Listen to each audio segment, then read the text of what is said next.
Saludos, ¿qué tal? ¿Cómo estáis? Llevábamos tiempo sin saludaros en directo aquí en Diálogos 4.0, ya sabéis, organizado por Alas Tecnológico. Y a propósito, hoy, bueno, me han puesto aquí un título la mar de bonito, que es La voz de los protagonistas de la innovación en Diálogos 4.0, en este caso los nuevos espacios de trabajo. Y fijaos, de verdad que no estaba preparado, pero enseguida os presentaré a todos los miembros de esta mesa. Uno de ellos llegó diciendo: disculpadme, llego con el tiempo muy justo porque estaba atendiendo una videollamada desde el coche. No es pose, es que ha sido lo que ha ocurrido. Y esto nos pone un poco en la pista de cómo están cambiando los tiempos de trabajo, las maneras de trabajar, eso que se llamó nueva normalidad y, por supuesto, los lugares físicos desde los cuales trabajamos, que no tienen por qué ser necesariamente la famosa presencialidad física en una oficina, aunque también, o a ratos, o días sí y otros días no. Bueno, de todo esto vamos a hablar con nuestros invitados del día de hoy y ya veréis que tienen muchas más implicaciones de las que inicialmente uno podía pensar. Nos acompaña Juan José Martínez, que es CEO de Networkia y vicepresidente de la Asociación Nacional de Coworking. ¿Qué tal? ¿Cómo estás? Muy bien, encantado de estar aquí con vosotros. Asociación que tiene un nombre, ¿verdad? Pro Workspaces. Digo, que lo digas tú ya. Sí. ¿Qué tal? ¿Cómo estás, Juanjo? Encantado. Yo amanecí en Barcelona y llevo en Madrid un rato, con un tiempo mejor del previsto, y encantado de compartir mesa con todos vosotros. Prometiste hablar del tiempo y lo has conseguido. Efectivamente. Es un Oye, clásico. ¿qué titular, qué primera idea te gustaría dejar en la mesa así que venías tú pensando, porque todos habéis venido pensando de camino a esta mesa, ¿no? Oye, pues me gustaría dejar claro esto. Venga, hay un primer titular para dejarnos pensando. Bueno, se habla del trabajo híbrido y el titular sería que cada vez será más híbrido. O sea, que falta camino por recorrer todavía Aún. en esa hibridación, ¿no?, de espacios físicos y no físicos. Y bueno, ya veremos, ¿no?, los horarios, los lugares del mundo. Efectivamente. También nos acompaña Miguel Ángel Orellana, CEO de Booker. ¿Qué tal? ¿Cómo estás? Fantásticamente bien. Muy a gusto. Qué raro encontrarse a alguien que te diga fantásticamente bien. ¿Esto es una Hombre, apuesta? esto siempre se dice y sin entrar en detalles, ¿no? Porque si entramos en detalle ya la cosa... Oye, bueno, es un poco así, ¿no? De hecho, yo tuve la ocasión de conocer precisamente contigo Booker y qué es lo que hacéis, y luego nos lo contarás con calma. Pero precisamente es un poco intentar sacar cosas positivas de esta nueva normalidad que se nos echó un poco de golpe de encima, que no esperábamos que fuera tan rápida, pero así ocurrió y ha habido que adaptarse, ¿no? Total. Pasamos de un escenario en el que todo el mundo iba a la oficina a sentarse en su silla, con sus cositas, con sus fotos, con sus cacharritos, a un escenario en el que primero había que gestionar esa vuelta en entornos de seguridad por el COVID y luego en este nuevo momento en el que hay que empezar a aprender cómo hay que ir a trabajar y cómo hay que utilizar los recursos de las oficinas. Y algo que parece muy sencillo de hacer, resulta que consumimos mucho más recursos de los necesarios cuando no lo hacemos bien y nos permite ahorrar mucho cuando sí lo hacemos bien. Es correcto. Y no es tan intuitivo ni tan sencillo.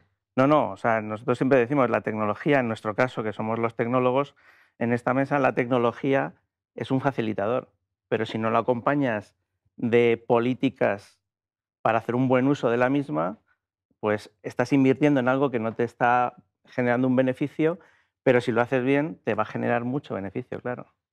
Nos acompaña también Nuria García Frutos, que es responsable de transformación digital de Atos. Bienvenida, Nuria. Muchas gracias. Esto de llevar en el cargo lo de transformación digital... Es un honor. Joder, y es estar en todas las batallas, ¿no? Sí, en el punto álgido. La verdad es que sí, es muy amplio el concepto, Claro. pero bueno, una parte muy importante es la redefinición de los espacios para trabajar con esas herramientas que ahora mismo tenemos y esas tecnologías que también están ahora mismo en pleno desarrollo. La redefinición de los espacios, que como decía yo hace un momento, tiene muchas más implicaciones y muchas más derivadas de las que inicialmente parece, porque es permitir flexibilidad laboral, es permitir trabajar desde donde y cuando uno quiera, es permitir llegar a muchas más cosas para bien y para mal. Sí, pero también hay muchos retos. Tienes que asegurar en estos dos espacios temas como la seguridad lógica y física, la ética también, la inclusividad. Ya no tienes un espacio que controlas y sobre el cual ya puedes actuar, ya tienes dos ámbitos diferentes y un montón, la prevención de riesgos laborales, por ejemplo, Entonces, es apasionante porque es un reto al que nos estamos enfrentando y que tenemos que ir definiendo. Los horarios de trabajo. Bueno, sí. Eso Y sobre límite. todo, además, en una empresa como la nuestra, que es global y trabajas con otros países. Claro, claro. Con lo cual puedes estar 24/7. A no ser que, ponga- Si te dejan. que tú o alguien ponga límites, ¿no? Bueno, Claro, hablaremos también de eso. política es muy importante. Nos acompaña también Miguel Barandalla, que es Associate Director de CBR. ¿Qué tal? ¿Cómo estás? Muy bien, encantado Bienvenido. de estar aquí.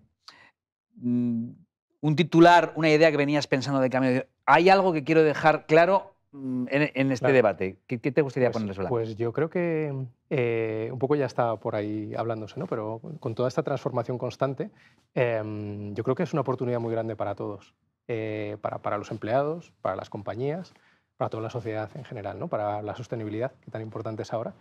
Y estamos pudiendo hacer cosas que quizás antes de la pandemia pues no podíamos hacer todavía abiertamente o con tanta extensión.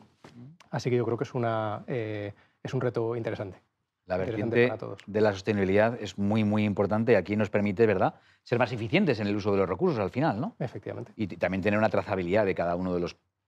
Medir mejor cada uno de los procesos, ¿no? Medir y organizarnos todos para que, no sé, este mundo en el que estamos todos pues mejore un poco y no vaya por el camino que vamos ahora, ¿no? Que parece que está un poco complicado.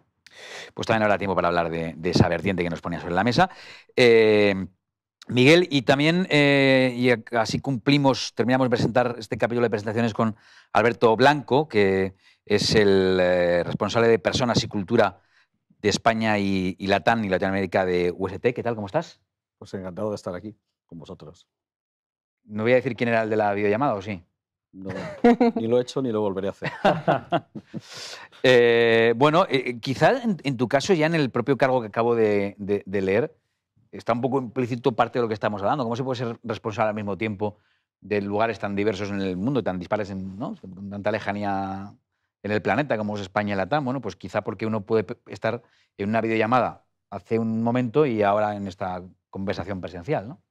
Sí, yo creo que eso incluso se ha hecho más fácil porque ahora Bogotá está a la misma distancia que Cuenca. Al final miras usos horarios más que kilómetros. Y no, la componente internacional, yo creo que al revés, se ha cortado todo, pero realmente ahí no está el asunto de las organizaciones. Ha existido siempre, organizaciones globales y ámbitos geográficos diferentes. El asunto es un poco como estaban comentando mis compañeros, al final, ¿qué es lo que espera la gente?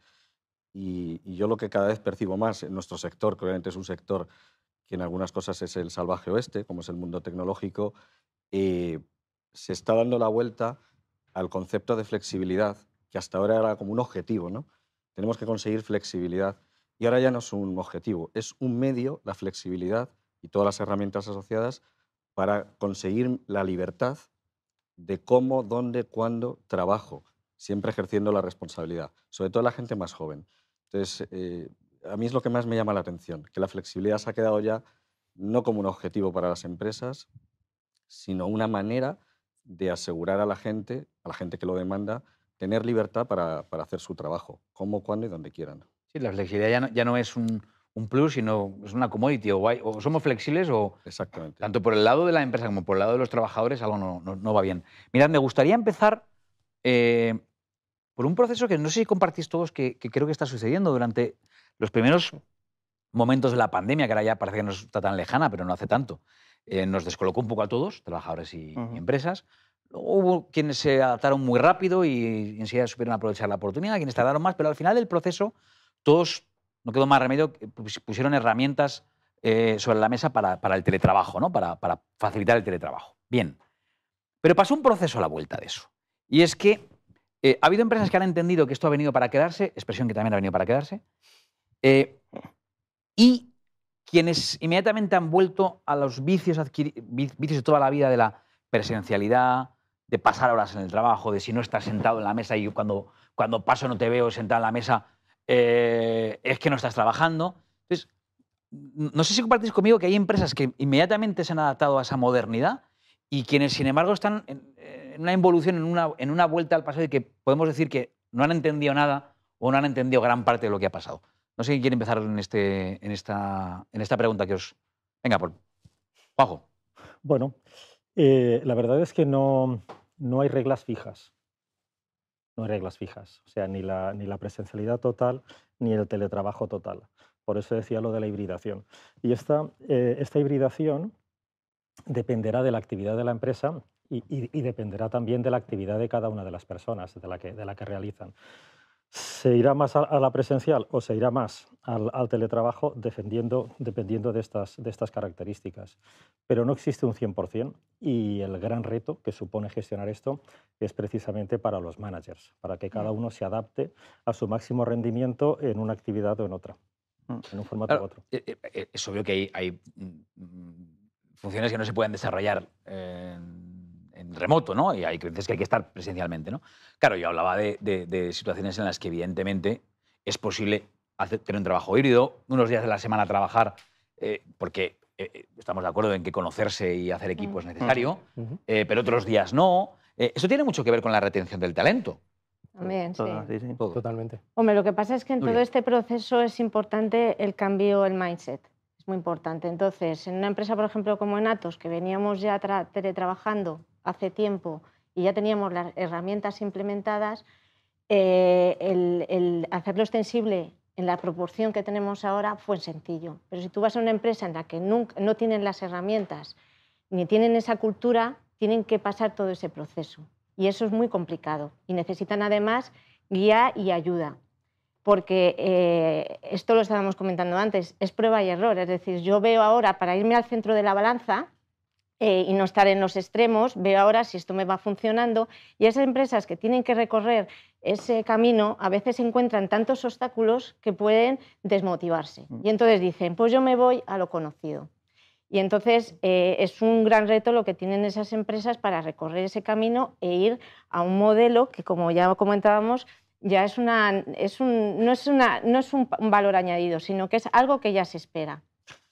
También hay un aspecto no solo cultural o de desarrollo, como comentabas. La propia ley del teletrabajo está ayudando a que esas empresas sean más conservadoras, porque a partir de cierto porcentaje vas a tener que poner una compensación encima de la mesa que en función de tu momento podrás o no podrás. O sea, todo converge. La cultura, hay gente que se excusa en la ley del teletrabajo para imponer esa cultura, hay gente que no, que quiere cambiar, pero el momento, y el mindset, por supuesto, es decir, piensa en las posiciones de managers, liderazgo, donde muchas veces antes un responsable, un manager, un jefe, como lo llamemos, tenía elementos físicos que reforzaban su posición, un despacho, un mejor coche, pero ahora tú en una pantalla, en un Teams, tu casa es tan buena o tan miserable como la mía, con lo cual el fondo que te pones detrás, no hay un efecto que te empodere físico y eso muchos managers lo pasan mal. Ya no por el control horario, que bueno, puede haber hasta herramientas tecnológicas para ello, sino simplemente porque cómo impacto yo en los equipos, cómo hago una escucha, cómo me muevo yo a nivel más relacional, menos transaccional, que es lo que hacía antes. Claro. Entonces, es que no es tan sencillo. Pero, precisamente, Miguel Ángel, te quería preguntar, pero sin embargo los espacios físicos en los centros de trabajo siguen teniendo su importancia. Tampoco no vayamos al otro extremo completamente de la balanza. Yo decía antes, incluso cuando tengamos trabajos híbridos y vayamos hacia esa hibridación, el conocernos cara a cara, el crear equipo, el asistir a reuniones presenciales, el a veces en una situación de crisis trabajar codo con codo unos con otros y estar juntos viviendo una situación es necesario. Y por tanto también los espacios de trabajo tienen que adaptarse a esa nueva realidad. Total. De hecho, yo creo que en mayor o menor medida todas las compañías están empezando a adaptarse. Comentaba antes Nuria, el hecho de que haya compañías que todavía culturalmente no lo tengan muy aterrizado no quiere decir que no lo vayan a hacer. Quiere decir que van más lentos. Esto es un proceso, estamos en el inicio de un cambio y, por tanto, los que ya tengan los deberes hechos irán más rápido, se adaptarán mejor y, además, eso ayudará a retener más el talento. El tema de los espacios es exactamente igual. Nosotros ya tenemos muchos clientes que poco a poco están aprendiendo cómo ir gestionando los espacios en base también a prueba y error. Nadie sabe todavía ni tiene todas las claves de todo, con lo cual tienes que empezar a hacer cambios, medir y seguir haciendo cambios. Yo creo que ahora en el mindset de todo el mundo tengo que estar preparado a estar cambiando constantemente, porque lo que haga ahora a lo mejor dentro de un año no vale. Y en la gestión y en el diseño de los espacios está ocurriendo eso y va a seguir ocurriendo. O sea, no hay ninguna compañía que no esté haciendo modificaciones en los diseños de las plantas, porque primero, muchas de ellas, o gran parte de ellas, están reduciendo el número de personas que van, por supuesto, y por tanto no necesitan los puestos que tenían antes. Eso ya implica cambio. Y una derivada que pongo aquí un asterisco para el final, incluso cambios en cuestiones inmobiliarias. Es decir, si ya no... luego lo debatimos, pero claro, si ya no tengo a todos mis trabajadores al mismo tiempo ocupando espacio, quizá con la mitad o una tercera parte o 2/3 partes del espacio que tenía antes me sea suficiente, y también enlaza con el tema del ahorro. Pero no quiero anticipar el tema, ¿no? Antes se me encendía la bombilla al escucharme el ángel. Yo simplemente quería decir un poco lo que enlazabais los dos, ¿no? O sea, el espacio es importante, es muy importante, y las compañías lo ven como una herramienta, porque para poder conectar, para poder colaborar, pues necesitas formar unas dinámicas de equipo, necesitas que la gente se conozca, y eso se hace cara a cara, presencialmente, ¿no? Entonces, aunque los empleados están demandando una flexibilidad mucho más grande que la que había antes, las compañías, a su vez, están buscando el equilibrio. Están diciendo, ¿cómo hago, ¿no? ¿Dónde encuentro el punto medio? Y todavía no hay soluciones. Cada uno necesita la suya, porque cada compañía tiene su cultura, pero todavía estamos todos probando, ¿no? De hecho, nosotros estamos preguntando a muchos ocupantes de espacio, ¿no? Muchas empresas que están utilizando ese espacio, lo alquilan o lo tienen o lo que sea, y lo que estamos viendo es que hay muchísimos modelos distintos, que incluso modelos que parecía hace 6 meses que se habían decidido, se revisitan esas decisiones y están en constante evolución, cambio, ¿no? Entonces estamos todos probando y todos aprendiendo, porque es una situación que no habíamos vivido hasta ahora, ¿no? Nosotros estamos poniendo en marcha una de las herramientas, yo creo que más disruptivas en nuestro sector, que es la Plaza del Pueblo. Es decir, buscar espacios donde forcemos a que la gente se tome un café, unas cañas, allí en la oficina.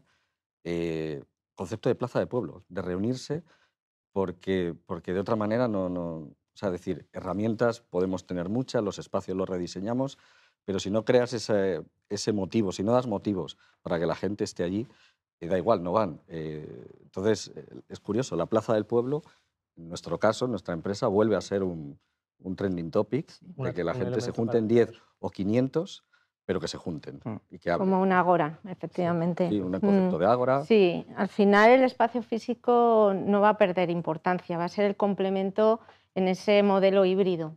¿Y por qué? Porque, como hemos comentado, ahora hay herramientas fantásticas que te permiten la co-creación con sus paneles, pero la capacidad de innovación que tiene el ser humano cuando se reúne no tiene igual al hacerlo en una herramienta donde todos me van poniendo, pero porque el contacto físico es importante. Y también se está viendo la necesidad y la demanda de los empleados de reunirse, de hablar con los compañeros, de socializar, porque el trabajo en remoto produce mucho aislamiento.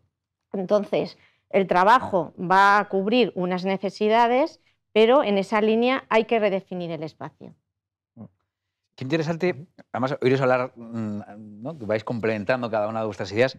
Claro, por un lado, yo sacaba el tema de la retención, bueno, antes captación del talento. Había empresas que hace poco me decían, oye, nosotros somos una pequeña empresa instalada en un sitio no una gran capital, pero que ahora podemos acceder al talento universal porque a lo mejor hay una persona que hace perfectamente una tarea que necesitamos.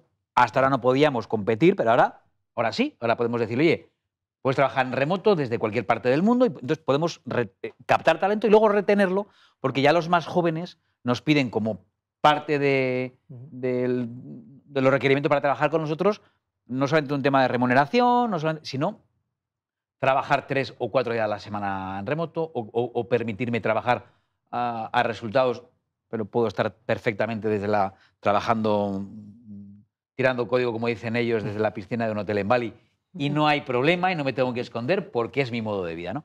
Entonces, me parece muy, muy interesante este punto de dónde está el equilibrio, porque claro, esto genera aislamiento, no crea comunidad. Al final la Plaza del Pueblo, pues el ágora es lo que siempre ha generado esa comunidad, ¿no? Y claro, ¿cómo se resuelve esta tensión? Porque por un lado los trabajadores quieren cuanta más flexibilidad mejor, por otro lado las empresas no quieren renunciar a esos vínculos personales que se establecen y que a veces son tan potentes, ¿no? ¿Estamos en ese punto? Sí, de hecho, yo creo que lo que han aportado Alberto y Nuria es esencial, lo de la Plaza del Pueblo o el Ágora, llámale como quieras, pero lo que sí que está cambiando es cómo son esas oficinas por dentro. Ese es el gran cambio que hay, porque cuando se inició el COVID y llegó este teletrabajo forzoso, se hablaba de que qué va a pasar con las oficinas, qué va a pasar se van a quedar vacías, y si miramos los informes que elaboran muy bien en CBRE, los datos que hay desmienten totalmente ese dato. O sea, los datos concretos que hay ahora, además recientes que los he leído en el tren mientras venía, los índices que hay de desocupación de oficinas ahora en las zonas prime de Madrid y Barcelona están en torno al 5%. En ciudades que han crecido en cifras de 400.000 metros cuadrados cada una de ellas el año pasado y este año. O sea que creciendo el parque de oficinas, que estamos en 14 millones en Madrid de metros cuadrados y en cerca de 7 en Barcelona, creciendo, la ocupación es realmente muy alta. Lo que sí que está cambiando es lo que decían ellos. Por dentro las oficinas ahora son muy diferentes. Ahora tienen mucho más espacio público común, con muchas más servicios incluidos en estos espacios públicos que lo que hacen es que sean atractivos, venir a la oficina y juntarte con tus compañeros en estos espacios. Y luego la creación de oficinas flexibles al final, ¿no? El Bueno, crecimiento de vuestro sector. Los que estamos en nuestro sector llevamos ya varios años en un buen momento, con crecimientos de doble dígito en España y en el mundo. También las grandes corporaciones que hace años no sabían qué era esto de un coworking, un espacio flexible, ahora todas dentro de su estrategia de crecimiento contemplan esta opción.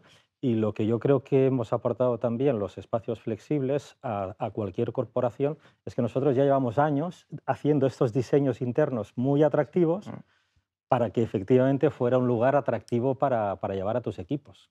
Qué Y ahora ya lo está haciendo todo el mundo. Interesante que ahora las empresas tengan que esforzarse, darle una vuelta para hacer atractivo, para que ir al espacio físico de trabajo sea un plus de algo, ¿no? De me voy a encontrar con gente que viene, o voy a encontrarme con gente que me aporta, o voy a estar en un entorno agradable. Hay una cosa que quiero poner sobre la mesa, que creo que quería decir algo Miguel también, creo que Miguel Ángel, esto te interesará, que es, claro, desde la perspectiva de la empresa, cómo hacer previsible, tener capacidad para prever cuánta gente va a venir mañana. Porque claro, hasta ahora sabíamos que los 5 días de la semana, los turnos correspondientes de 8 horas, pues voy a tener una ocupación del 100% y necesito, por tanto, 100 o 200 o 500 puestos de trabajo. Pero si no sé quién va a venir mañana o no, no puedo dimensionar. A veces me quedaré corto, a veces me quedaré largo. Esto también me imagino que es un reto. No sé si quiere decir algo, Miguel, sobre lo anterior. Es un poco enlazando y llego ahí también. O sea, el propósito de las oficinas ha cambiado. Y no es que haya cambiado solo ahora, sino que en realidad es una tendencia que ya existía, ¿no? El coworking no se ha inventado ahora con la pandemia, sino que ahora mismo lo que alguien puede buscar para ir a una oficina, lo que quiere resolver es conectar, colaborar, trabajar en equipo, ciertas cosas que en remoto no puedes resolver, ¿no? Entonces eso ha hecho que las oficinas empiecen a hacer ciertas evoluciones y básicamente, digamos que antes eran oficinas que estaban muy pensadas, había como oficina del yo, ¿no? Había muchos espacios para yo estar concentrado, yo estar haciendo un correo, un no sé qué, ¿no? Estudiando algo. Y cada vez los espacios del nosotros son más importantes. Disminuyen los espacios del yo y otros espacios, los espacios de colaboración, de conexión, los servicios que asocian a eso, disminuyendo unos, crecen otros, ¿vale? O sea que las oficinas están realmente transformándose y lo que buscan es, como bien decías, atraer. Ahora mismo el empleado elige cuándo va a la oficina. Dentro de ciertos márgenes, que ahí viene un poco lo que tú decías, ¿no? Probablemente las compañías tienen que organizarlo, pero al final buscamos experiencias, una experiencia que haga que el empleado vaya allí. Claro. ¿Vale? Eso es otro tema relevante. Y eso abre ahí una dimensión súper fascinante, porque antes el empleado, como ha comentado, iba a trabajar, hacía unas actividades muy concretas y el resto se gestionaba a través de procedimientos, la prevención. Pero ahora, por ejemplo, que estamos muy concienciados con el tema de la salud física, ya puedes ofrecer el espacio físico para hacer talleres de yoga, por ejemplo, para tus empleados, cosa inconcebible antes, mindfulness, por ejemplo, o incluso otras actividades relacionadas con nutrición. Es decir, ya te vas a la dimensión de cuidar al empleado más allá de su trabajo en el día a día y usas el espacio para eso y para que sea atractivo para que venga. Lo cual tiene que ser un espacio también en el que se convierte en diversión. Y que, bueno, pues como este que nos acompaña hoy, que también te ayuda en el día a día, pues ese es un poco el reto que tenemos ahora mismo, que el espacio no sea solo para trabajar, sino también para disfrutar. Pero es que esa vertiente, sí, Alberto, pero fijaos, este aspecto, o sea, me parece súper interesante el hecho de que las empresas también tengan que esforzarse en retener el talento. Por supuesto. Hace poco yo conocí a una empresa en Valencia que un poco es un compendio de todos los patrones que estáis hablando, moderna, abierta, puesto muy bonito, con muchos espacios, que tenía además peluquería, en horario de trabajo, gimnasio. Yo decía, madre mía, si yo tuviera esto, a lo mejor no sé si trabajaría. Pero ellos estaban trabajando y felices. Sí.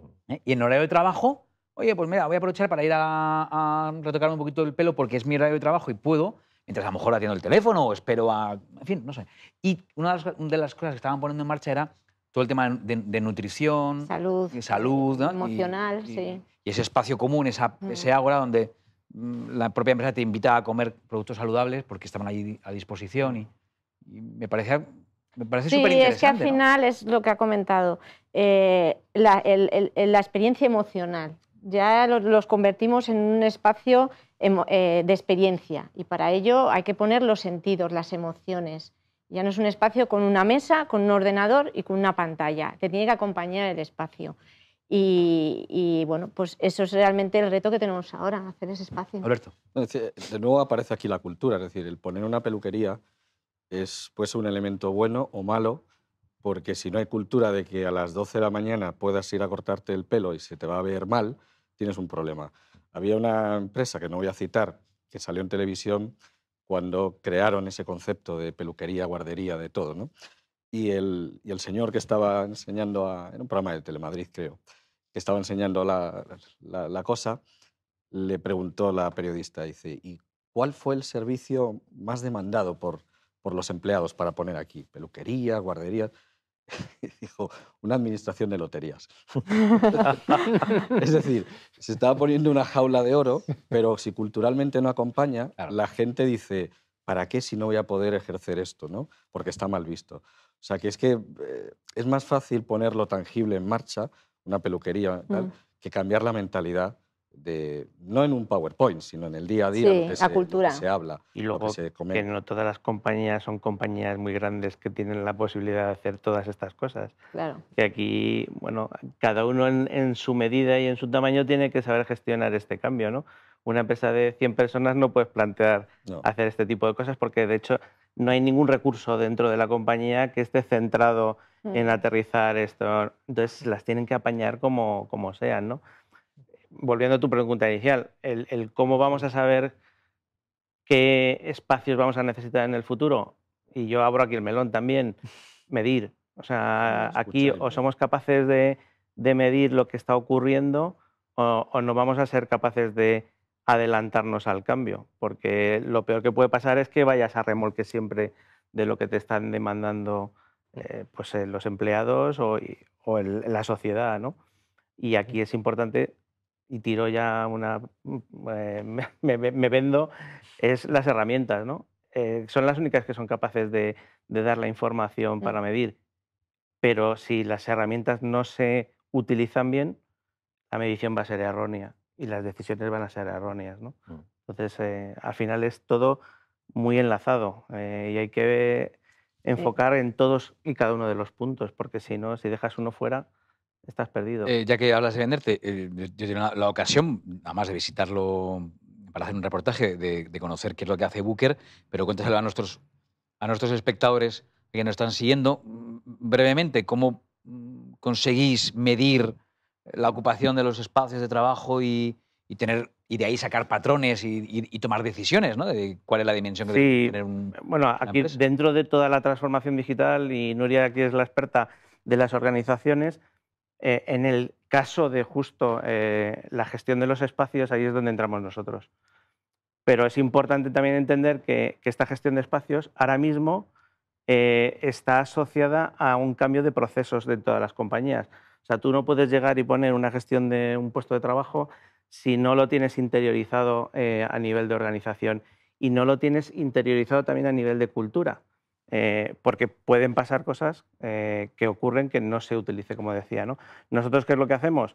Bueno, nos ponemos esas herramientas a las compañías para que, tanto compañías como espacios de coworking, para que los empleados o los usuarios les resulte sencillo encontrar el puesto de trabajo, la sala de reuniones, la plaza de parking, que anteriormente pues, estaba muy limitada a determinados perfiles de todas las compañías, a democratizar algo que ahora es un bien más escaso. Antes, como decía, todo el mundo tenía el acceso a un puesto de trabajo, ahora tienes que organizarte y tienes que entender que cuando tú vayas, tienes que previamente haber reservado, porque puede que no encuentres un espacio para trabajar o el que encuentres no sea el que a ti te gusta, ¿no?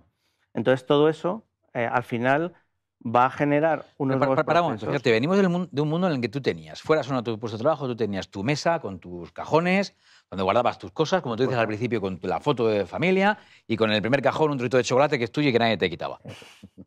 Si dejabas el cajón cerrado. Y esto, claro, ha cambiado hasta tal punto de que ahora, si no tienes capacidad para prever que mañana vas a ir, puede que no tengas sitio, puede que el sitio que a ti te guste no esté ocupado por otro y que, en fin, claro, esto ha cambiado radicalmente la manera en la que tenemos que concebirlo, ¿no? Y organizarlo. Totalmente.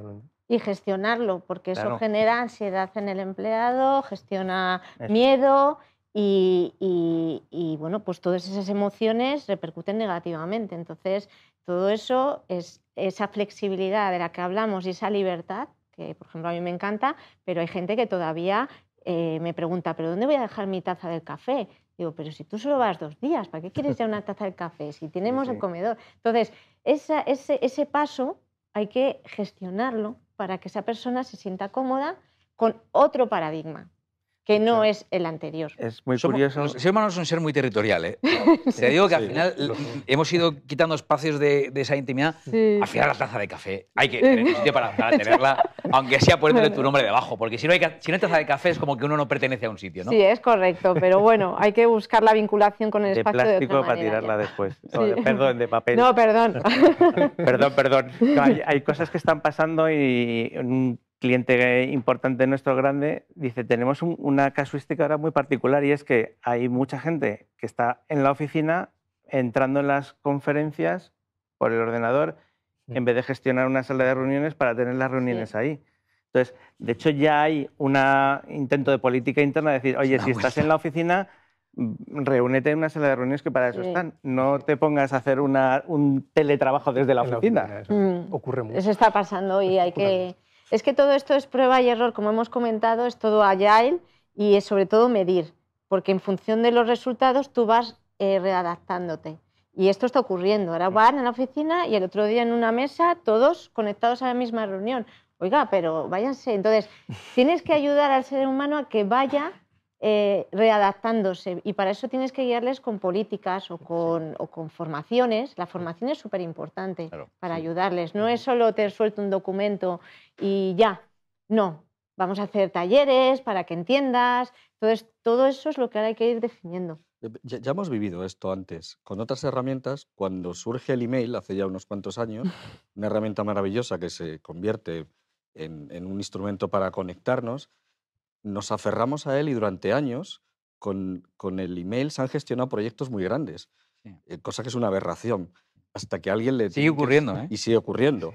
Que le tienen que enseñar o nos tienen que enseñar a veces a que el email es para lo que es, el Teams es para otra cosa, el WhatsApp es para otra cosa.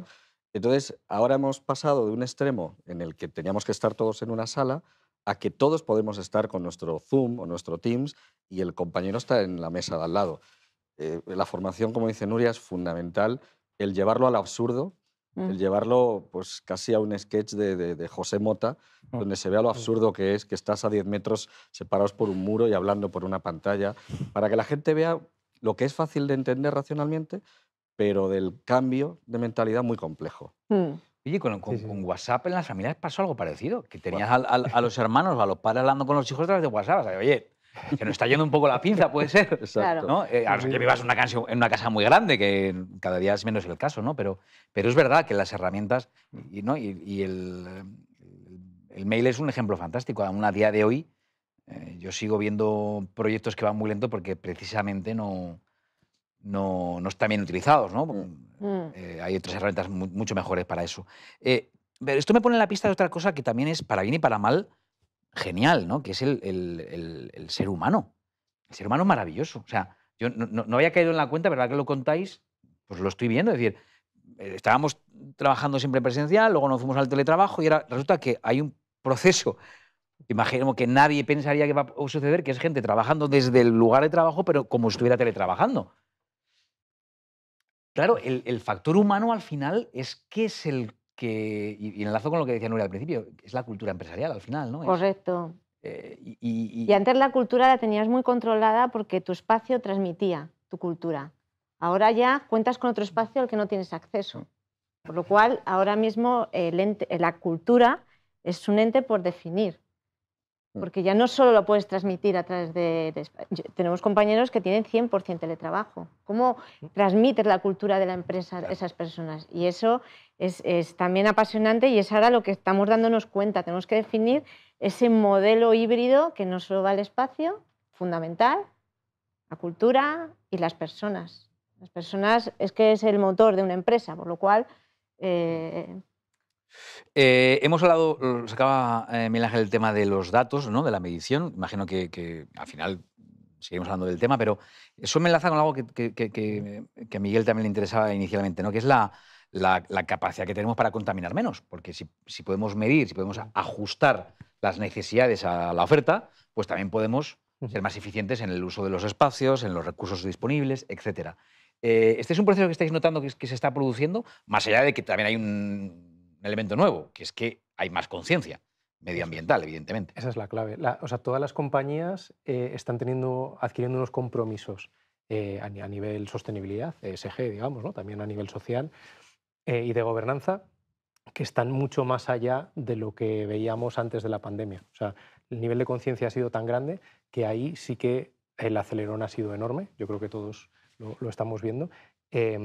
Y bueno, los espacios y las herramientas que utilizamos son una parte muy importante, ¿no? Ahí es donde tenemos que ajustar cómo podemos llegar a hacer los objetivos de negocio que tenemos, pero en un proceso en el que seamos más, no voy a decir verdes, ¿no? Que ya son un poco antiguos, ¿no? pero más sostenibles. Entonces, bueno, pues empiezan a desarrollarse muchas cosas, como por ejemplo los edificios inteligentes, ¿no? Que seguro que todos hemos oído, y que cada vez son más reales. Hay cada vez más edificios inteligentes en todas las ciudades del mundo, en todas las ciudades españolas, y quizás es algo que no notamos tanto porque todo el mundo tenemos como en mente un edificio lleno de sensores y de cámaras, ¿no? Y al final pues son como unos organismos en los que empieza a haber datos que se utilizan, pero que retroalimentan ese sistema, ¿no? Oye, pues si hay determinada parte de ese edificio que no se está utilizando, porque se está climatizando, ¿no? O porque se está limpiando en la misma medida que otro que o incluso porque lo estamos alquilando y no dejamos de alquilar una tercera parte del inmueble, ¿no? Esto está empezando también a pasar, ¿no? Es decir, que estamos redimensionando, para bien y para mal, incluso en algunos casos, no sé, para tener más espacio. Sí, eso lo vimos nosotros en primera persona, a clientes que tenían X edificios y compañías muy grandes, están utilizando este nuevo escenario con las herramientas como Booker para compactar. Y compactar es reducir X edificios en compañías a lo mejor que tienen decenas de edificios. En el momento que te quitas varios edificios, el capital inmobiliario que hay ahí es brutal, ¿no? Lo pueden reutilizar para otras cosas, ¿no? Se pueden revender o realquilar y hacer espacios de coworking que están muy de moda, ¿no? De hecho, ahí también entramos nosotros en juego bastante, ¿no? Porque antes cualquier compañía cuando tenía que dimensionar su oficina, siempre tenía que dimensionar los metros que necesitaba, más el por si acaso. ¿Vale? Entonces ahora el por si acaso no hace falta, porque siempre tienes algún espacio flexible cercano. Claro. Para crecimientos puntuales, temporales, para proyectos, lo mismo. No tienes que tener un espacio mal dimensionado que lo utilizas temporalmente. Puedes acudir también a un espacio flexible. Sí. Nuestro dato, por ejemplo, ahora que lo dices, para un poco reforzar, es, como antes decía, ¿no? Preguntamos mucho a muchos ocupantes y en este último año, porque repetimos anualmente para comparar, casi el 60% de las compañías nos decían que de aquí a 2 años iban a tener un porcentaje bastante importante de espacios flexibles en su cartera, ¿no? Por todas estas circunstancias que dices, porque realmente es útil, ¿no? Entonces, cada vez más las compañías están diciendo, necesito flexibilizar cosas, ¿no? El inmobiliario parece que es inflexible, pero en realidad bueno, no lo es tanto ya. Esto ha venido con el cambio del siglo XX al siglo XXI. Lo que antes era un producto ahora es un servicio. Del siglo XX viene el software as a service, pero el resto de elementos seguían siendo productos. Ahora en el siglo XXI ya todos son productos, todos son servicios. Perdón. El coche es un servicio, la vivienda es un servicio con el co-living y la oficina, hemos pasado del tener una oficina a usar una oficina. Y el coworking es eso, es un servicio. Perdona, y en este tema también es importante el diseño en sí. Es decir, estamos hablando de readaptar, pero el diseño de la oficina ya tiene que transmitir esa sostenibilidad. Los materiales que usas tienen que lanzar ese mensaje. La luz, cómo la gestionas, el agua, todo en la propia oficina debe de lanzar ese mensaje de sostenibilidad también. Y aquí vuelve a entrar, ¿no?, el debate de las grandes o medianas empresas y las pequeñas. ¿No? Quizá no esté viendo a alguien con una empresa de 8 trabajadores y diga, pero ¿qué me están hablando de crear espacios, de mindfulness? No sé. Pero entender, ¿no?, por dónde va la tendencia. Claro, aparejado a esto, estamos hablando de la parte positiva, pero yo quiero lanzar un tema que seguro que a muchos les sigue preocupando, que es el de, a ver, al final, esos espacios en los que pasamos tantas horas, donde hay tantos sensores que miden tantas cuestiones que pueden ser privadas. Porque claro, cada vez vemos más pues, elementos de medición biométrica al entrar en un edificio, hábitos, consumos, etcétera. Alguien puede decir, bueno, y aquí la ley de protección de datos, la intimidad al final, que es lo que a tanto nos preocupa mucho. Bueno, ya sé que hay una ley de protección de datos y que además ya sé que las empresas hacen mucho por cumplirla y que hay toda una serie de protocolos, pero ¿creéis que esto a los trabajadores todavía es algo que les inquieta o esto ya, Alberto, es algo pantalla superada? No, yo creo que no. O sea, no reparamos, por lo menos el tipo de trabajadores en mi empresa, que son al final ingenieros, desarrolladores, consultores, es el mismo negocio que Atos, asumen que su mundo digital es ese. El aceptar las condiciones de una app sin leerlas, el saber que te están monitorizando, saber que cualquier móvil de los que tenemos ahora nos pueden estar escuchando, pero es un convenio de confianza que establecemos de que hay que confiar porque si no, no se puede usar nada. Entonces, en nuestro caso no hay una percepción de que eso sea un problema. Hay sensibilidades con otras cosas como las que hemos visto antes, la huella de carbono, cuestiones sociales, pero por esto nosotros no vemos que haya una inquietud especial. Al revés, todo lo que mejore la experiencia que ellos viven en el día a día es bien percibido. Yo creo que ahí es donde está la clave, ¿no? Que el usuario perciba un beneficio o que perciba un impacto, porque ahora hay en la mente de los trabajadores, de los empleados, que al final somos personas, vamos de alguna manera buscando ese impacto también social, o sea, el intentar aportar. Si rechazas medidas así, estás rechazando ese impacto positivo hacia el resto, ¿no? Entonces, digamos que te quedas en un mal lugar, ¿no? Yo creo que esa parte también de vender el por qué tengo o voy a aceptar yo unas condiciones que antes a lo mejor eran impensables, también ha hecho que el COVID nos ha cambiado a todos el chip. O sea, antes era impensable que fueras a la oficina y te pusieran un termómetro o te dijeran que tienes que sentarte en unas determinadas posiciones o tienes que estar trazable, ¿no? Pero lo ha asumido todo el mundo, porque la situación era la que era, pero al final nos damos cuenta de que somos capaces de adaptarnos muy rápidamente cuando se necesita, ¿no? Pero ojo, porque ahí es como cuando nos pusieron una serie de restricciones en los aviones porque era por la seguridad, ¿no? El debate eterno entre seguridad y libertad. No, ahora tú dices, no, es que te miden la temperatura al entrar, te dicen dónde tienes que entrar. Ostras, ¿qué pasa con la libertad, no? Que no sé si quiero entrar en ese tema. Ahora bien, sí está el tema de los datos bien usados y los datos mal usados. Mirad, hace poco, también en otra empresa, me contaban como una gran ventaja que en cada una de las estancias había a la entrada un tótem con un montón de datos, porque ahí una empresa que se dedica a la medición de datos y a pintarlos bonitos y al diseño de datos. Y entonces tú, al entrar, inmediatamente tenías acceso a un montón de información disponible para todos, donde te decía quién es la cuenta que más estaba vendiendo, la que menos, bueno, un montón de información que yo decía, vale, perfecto, el responsable de este proyecto entra y de un golpe de vista tiene todos los datos disponibles. Pero, ostras, esta información mal usada, ¿cuánta presión para el que lleva la cuenta del que menos está vendiendo, ¿no? O sea, es decir, medir es imprescindible. Además, es muy bueno cuando esa medición, esos datos nos sirven para ahorrar, para ser más eficientes, pero también, no sé quién quiere abordar esto. Juanjo, venga, te tocó. Pero también tiene sus peligros, ¿o no? Bueno, depende de cómo los uses. Al final, del tema que estamos hablando, los datos los estás utilizando para mejorar la experiencia del usuario. Ahora las oficinas son mucho más abiertas y tienen muchos más espacios comunes, sin perder lo que decíamos antes de mi cajón con mi chocolatina que decías tú, pues ahora tienes una zona con un montón de taquillas que esas son privadas y tú el día que vas a tu taquilla, coges tu taza de té y tu chocolatina, de las que duran muchos días, si no, no puedes estar ahí, ¿eh? Y te vas a la mesa que has reservado con la herramienta adecuada que vas a utilizar y lo utilizas con la privacidad que necesitas, pero utilizando las herramientas informáticas.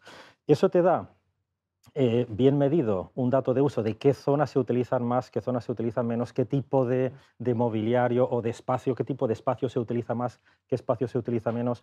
Y por volver también un poco a cómo son esos espacios comunes, porque es nuestra especialidad, siempre está el mito este de los futbolines y del billar, y no es eso, que puede haber alguna pieza. Lo que hay para uso común, y ha proliferado muchísimo últimamente, son los phone booths para hacer tu call, son los open meetings, porque muchas veces no necesitas una sala de reuniones porque ni por tiempo ni por formalidad.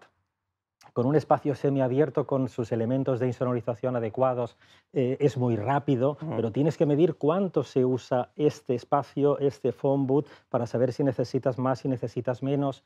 O sea, con una buena herramienta y una gestión activa de todos los espacios que tienes en la oficina, vas a mejorar la experiencia de usuario. Y lo voy a apoyar con un dato. Venga.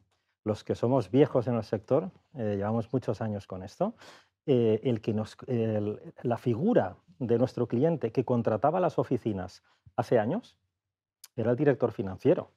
¿A cuánto está el metro cuadrado en este edificio, de esta zona? Han desaparecido. Ahora es el director de recursos humanos el que manda. Yo creo que medir es una obligación. O sea, medir nunca es malo. El asunto es cuando se quiere reducir una conclusión a un número, a un dato. Ahí tienes un problema. Bien porque hay un problema ético o hay un problema de falta de conocimiento del manejo. En ese ranking que tú decías, por ejemplo, del ejemplo que has puesto, Sergio, pues a lo mejor el que menos se está vendiendo y quedarse con la conclusión de que ese dato es menor que los demás, pues es lo que hace pues, un niño de 6 años. Ya está, eso nos presupone que lo importante es qué está pasando ahí para que sea el que menos vende, siguiendo ese ejemplo. Entonces, mientras haya un código ético, mientras las cosas se hagan bien, y haya un mindset de datos, de que hay que entender los datos, entonces no hay ningún problema en medir. El problema es si lo queremos, si buscamos atajos, es decir, procesamos datos, los ponemos en una pantalla y nos creemos no sé quién como para interpretarlos simplemente por un número. Ahí tenemos un lío. Pero eso enlaza mucho con la tecnología, porque ya con el Big Data y la inteligencia artificial ya puedes hacer un uso adecuado de esos datos y sobre todo el marco ético. Sí. Eso es muy importante. Y cómo transmites que estás tratando adecuadamente la información de las personas. Eso es básico. Marco ético, me voy a apuntar aquí en mis conclusiones, porque la ética ha salido muchas veces, ¿no? Y medir nunca es malo, como frase. También me quedo con esa idea porque es verdad, medir nunca es malo, otra cosa que hagas con esas mediciones, con esos datos, ¿no? No sé si os ha pasado rápido o lento, pero estamos ya en el último tercio, menos que tercio de tramo de esta charla, que espero que os esté resultando tan interesante como a mí.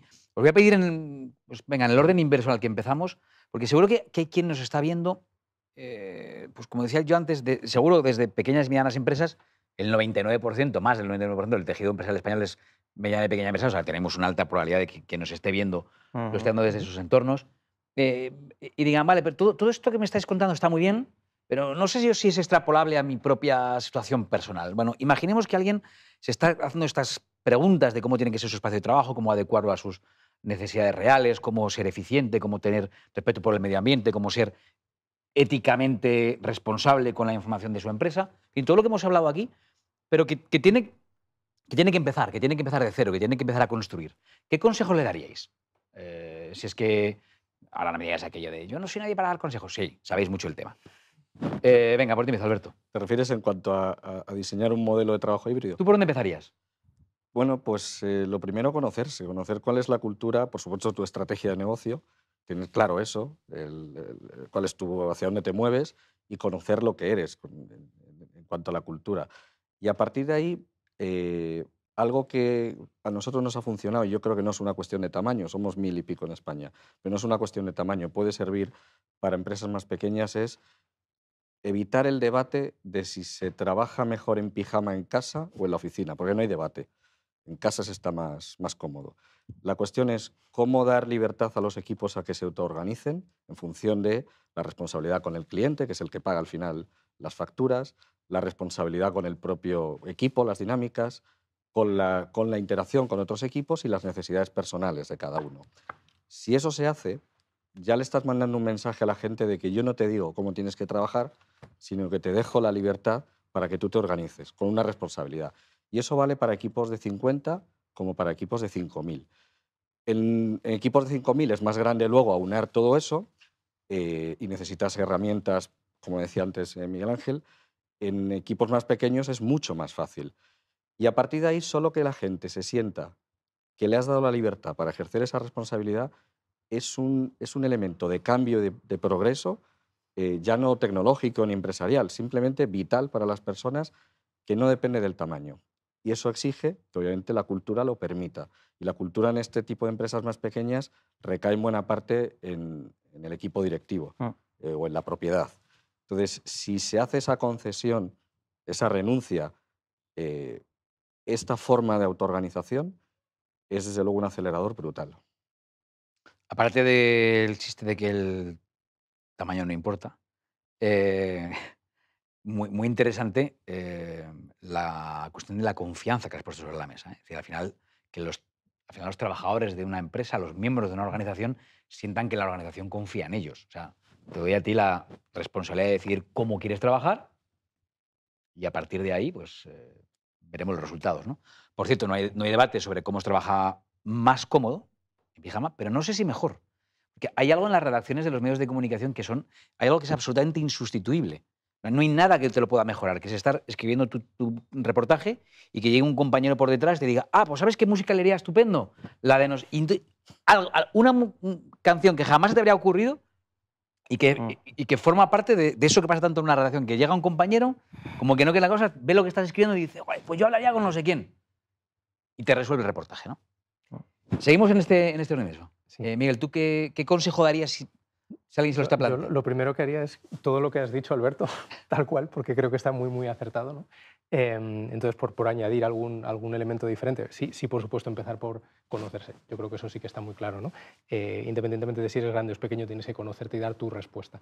No se puede dar una respuesta para todos, ¿vale? No hay ninguna. Y por añadir más cosas sobre lo que ya hemos dicho, ¿no? A mí me parece que el espacio es muy importante, que transmite muchas cosas, que la cultura se cristaliza, ¿no? Que, no sé, un estadio de fútbol, quien no ha estado en un estadio, ¿no? Entras allí y hay algo distinto, ¿no? Algo te dice. Pues eso pasa, es distinta escala, estoy exagerándolo mucho, pero por entenderlo. Y luego, muy importante, la comunicación muy transparente. Mi experiencia en procesos con muchísimas compañías, creo que ese es un elemento clave. Si desde la parte más alta de la compañía hay una comunicación muy transparente de los porqués, de por qué se hacen las cosas, y sabiendo que no siempre se acierta la primera y que las cosas evolucionan y que hay que ir dando pasos, pues creo que ese es un camino bueno. ¿Vale? Me parece muy interesante también porque vuelve a ahondar en, en esa gran idea que yo había tomado de Alberto de la confianza, ¿no? Al final uno se gana la confianza cuando es transparente, ¿no? Vamos tirando de hilo. Nuria. Pues para mí yo resumiría en 3, por simplificar, pero añadiendo un poco lo que ellos han comentado, serían estrategia, tienes que tener muy clara dónde estás, qué tienes y a dónde quieres llegar. El segundo es escuchar al empleado y a la empleada, es decir, todo lo que implementas tienes que tener el feedback para ver cómo eso está impactando o qué tienes que redactar. Y por último, la capacitación. muy importante. Ya no lideras en un entorno híbrido igual que antes, necesitas de otras competencias o las anteriores adaptarlas, y lo mismo un trabajador necesita desarrollar esas competencias para entornos híbridos y por lo tanto físicos también. Capacitación. Has hablado muchas veces de formación, ¿eh? Sí, que yo estoy muy orientada a las personas. Hay que ayudar, hay que acompañar siempre en todo, en la gestión del cambio. Pero además es bien interesante porque además también al principio lo decían en este otro lado de la mesa, tanto Miguel Ángel como Juanjo, ¿no? El tema el cambio constante, ¿no? Es decir, esto es algo, ya te doy así paso, mando así la pelota, a ver qué te parece. Yo que ya tenía mis puntos, tú sabes, me las roto. Vale. Conmigo. Voy a decir lo que... Igual que ocurre con la formación, que ahora no sale uno de la universidad y dice, bueno, ya sé todo lo que tengo que saber de este campo, ¿no? Estamos en permanente formación. Las empresas, las organizaciones como seres también vivos que son en constante evolución, les pasa algo parecido, ¿no? Es decir, uno no acaba su set y dice, ahí está, este es mi set de trabajo para toda la vida y ahí lo voy a... No, está en constante cambio, en constante revisión, porque cambian los procesos, porque cambia la manera en la que nos relacionamos y porque, por tanto, tienen que cambiar también los lugares de trabajo, ¿no? Bueno, es que está todo muy ligado. Y yo iba a contestar, siguiendo el hilo, que lo vas a hacer con lo tuyo. Venga. Yo creo que aquí hay un punto que es muy importante, que es el timing. O sea, todas las empresas tienen que empezar a tomar decisiones porque si no va a ser tarde. Otra cosa es que luego las evolucionen, como decías, ¿no? Y que vayan aprendiendo, pero lo que es innegable es que tienen que empezar ya, porque si no se les pueden ir los empleados, se pueden frustrar. Tanto las grandes, que lo están haciendo todos, porque es mucho más fácil, entre comillas, para una grande poner recursos para ponerse a pensar en ese cambio, pero las pequeñas, que son mucho más personalizadas por parte de los fundadores o del equipo directivo, se tienen que sentar a empezar a tomar decisiones. Y eso pasa por analizar todo lo que han dicho hasta mí y además ponerse en la piel del empleado. Es decir, al final aquí hay una componente muy experiencial. Todo este cambio le va a afectar y todo el objetivo es el empleado y cómo aterrizarlo en el empleado.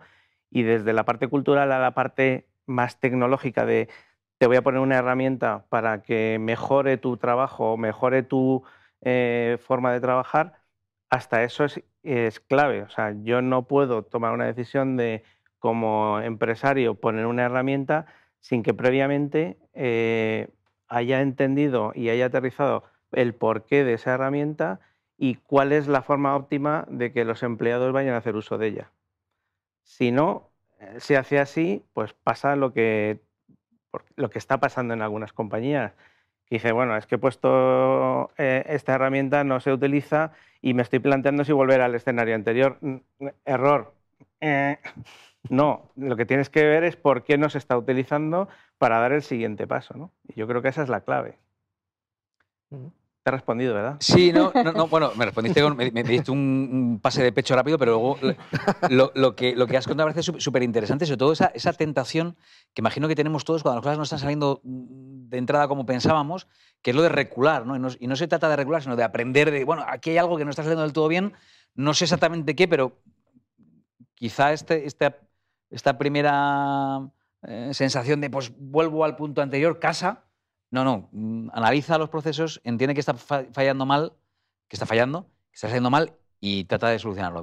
Pero no siempre la solución va a ser volver al punto anterior. Puede que creo que ahora mismo ya nunca. Esto es como la oca. Tienes que ir avanzando, a veces retrocedes, pero siempre avanzas. Cuidado que hay una casilla que es volver al punto de salida, pero bueno. En esa nunca caemos. Venga, turno para Juanjo, pues en esa pregunta que os he hecho a todos, ¿no? Bueno, si alguien nos está viendo y le pudieras dar un par de consejos, ¿por dónde empezaría? Bueno, como me has dejado el último, casi no me queda nada. Entonces, compro absolutamente todo lo dicho hasta ahora.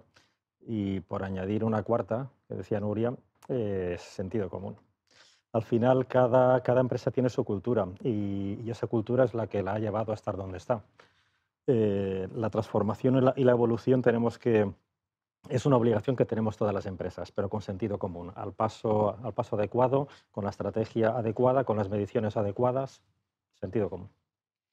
Que ya sé que es un lugar común y no es que me guste mucho, pero dice el refrán que el sentido común es el menos común de los sentidos. Había que decirlo, me lo has dejado ahí. Y open mind. Y open mind. Open mind, sí. Es verdad, ¿eh? En todos los Tener órdenes de la vida. no todos los órdenes, pero por ejemplo, en el tema del coworking, si ahora una empresa se plantea distintos escenarios físicos, amplías tus posibilidades, no te tienes que limitar a las que venías teniendo. Entonces, bueno, pues open mind para todo. Pues ahí, mira, con esa última frase lo dejamos. Open mind para todo. Gracias a los 5 que nos habéis acompañado en el día de hoy. Gracias a Juan José Martínez, gracias a Miguel Ángel Orellana, a Nuria García Frutos, a Miguel Barandaya y a Alberto Blanco. Ha sido un placer, charlar. ¿Habéis estado a gusto? Mucho. Fenomenal. ¿Están cómodos? Sí, sí. Vaya, yo que quería lo contrario. Bueno, No lo has conseguido. no lo he conseguido. Gracias por acompañarnos a todos vosotros en estos diálogos 4.0 en los que de verdad que aprendemos mucho. Espero que transmitamos un poquito de la pasión que aquí se ha vivido. Aprendemos y además disfrutamos. Casi como lo de los espacios de trabajo. Hasta la próxima. Adiós.